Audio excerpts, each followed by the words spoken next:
Hello, hello. Today is day 8 of our next round of 21 days, and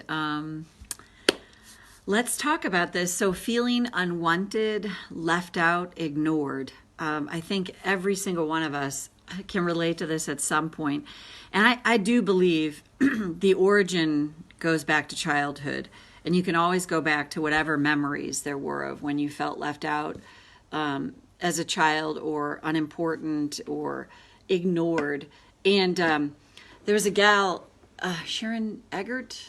Her and I used to kind of do some stuff together, and she coined the term emotional violence, like being neglected, being ignored. That's actually emotional violence to a child, because a child doesn't know better, and a child needs to find their way. And when they're not finding their, like when they're not giving assistance, they're like, in that 0 to 8, when we're in that theta brainwave, we're like a little sponge that's just absorbing everything around us. So the ability for cognitive reasoning is just not quite available, and we tend to think everything's our fault.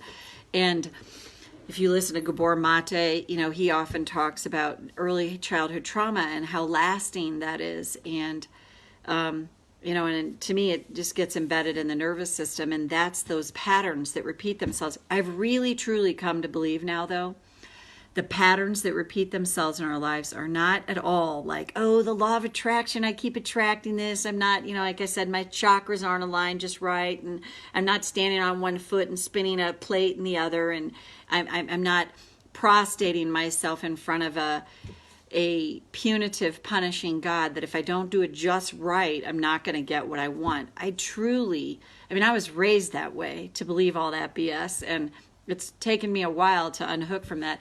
But I truly believe the patterns that repeat themselves are there to help us evolve. And I will tell you this, when I see those patterns repeating me, I don't like them.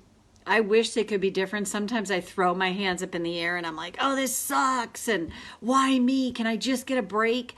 But that's the humanity in us. That's the part of us that's oh so human. And that's the part that I really, truly believe that we need to learn to find acceptance for and love. Imagine that, and that is a work in progress. So I'm going to move this a little bit so I can see a few things here. So karate chop. Even though I can feel so unwanted, so left out, so ignored, I choose to honor I feel this way now. Keep tapping. I just want to be sure that I've tagged here. Yep. Okay. Sorry about that, everyone. Even though I feel using this, let's get out of here. Okay, let's start over. Even though I feel so unwanted, so left out, so ignored, and I hate this feeling, I choose to honor I feel this way now. Even though I've lived a life feeling unwanted, ignored, left out, I deeply and profoundly honor these feelings now. Even though I have felt so unwanted, so left out, so ignored, I choose to honor the child in me now that's felt this way their whole life. And go to the eyebrow. I felt so unwanted, so left out, so ignored. I felt this way as a kid. And it's still showing up for me now. And I hate that. It really sucks for me to feel this way. So I have this child in me that gets very activated that's actually asking for my presence and attention? What if that's why these feelings surface?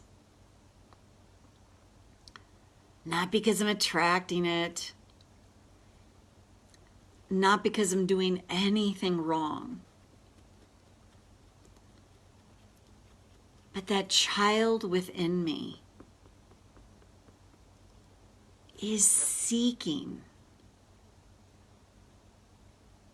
what she never got, what he never got.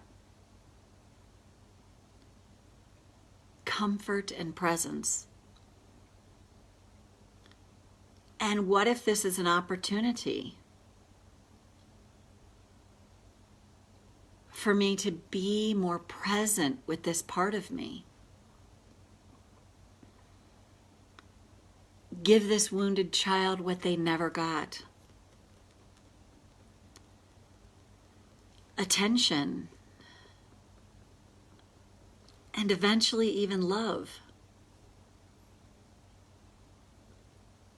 If I can look upon that child within me with loving, kind eyes, I rewrite history. And my subconscious doesn't know the difference.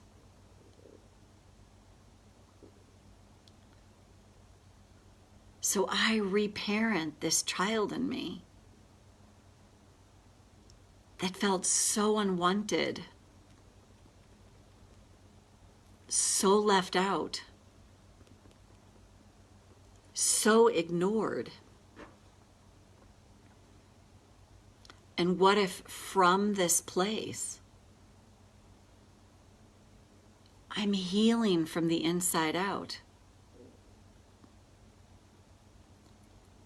As I give focus and presence,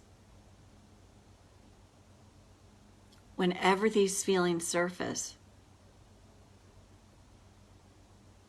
maybe even sit with these feelings.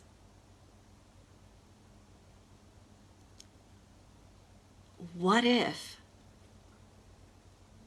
that's the gift that I give to my inner child?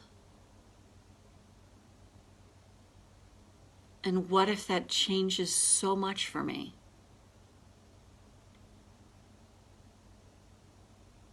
And things start to shift.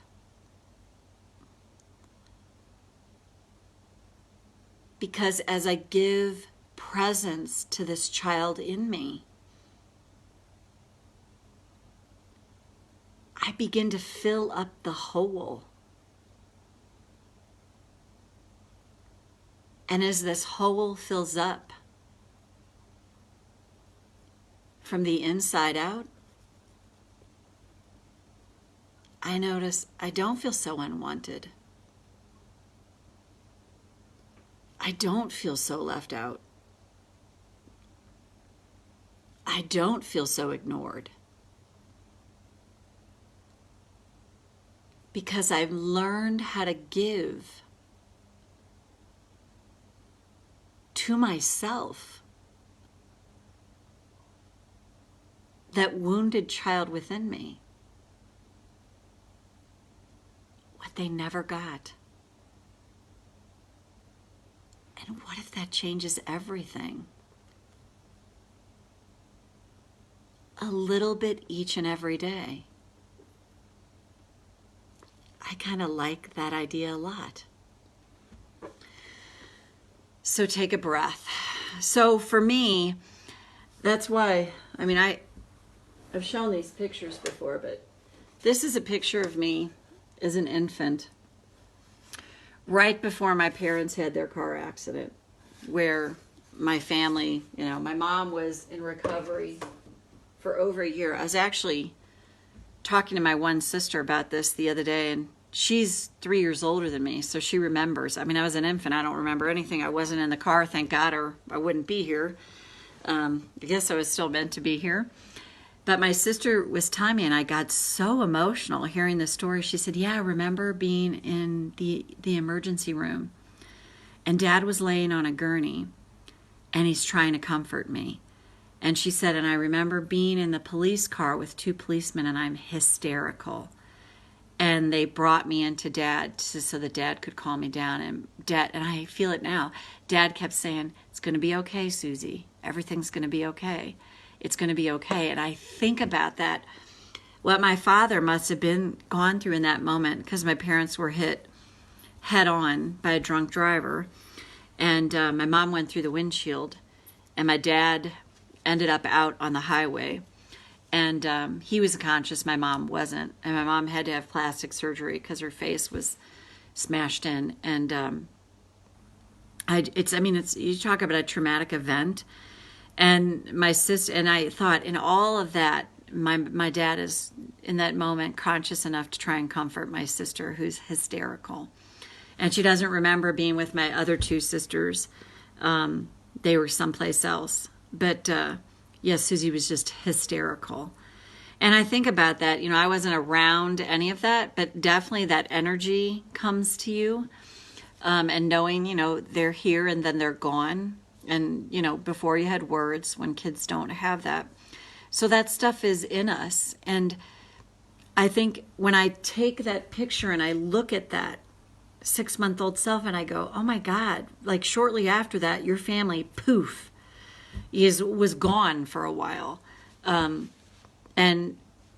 my sister talked about the woman, the nanny that took care of us for a year, Mrs. Quirk, and she said she was evil. So I can just imagine. I always have this vision of myself laying in a crib screaming, crying myself to sleep, which I was later confirmed there was some truth to that. And so I think of all that stuff that, the family went through. And but when I tune into that 6-month-old, I think about, I can connect with that part of me and go, oh my God, what you went through. And then that picture I have of myself in 1st grade when I was 6 and the nun, beat welts into my hands. Then with a photograph, I can connect with that. And then I can bring compassion to that part of me. And then I can go, oh my God, no wonder I've made the choices in my life. No wonder I've chosen the partners I've chosen. No wonder I've done those things. No wonder. And you have compassion because we all beat the crap out of ourselves enough. And anything that I can do to encourage us to do differently, and it's a work in progress for me, 100%. That's something that I want to, share with the world. So, great topic, Kim. Thank you for putting that out there, and hope you all found this helpful. And we'll see you back here tomorrow. I'll be on the road the next 2 days, so it'll be coming to you from the road. All right, bye.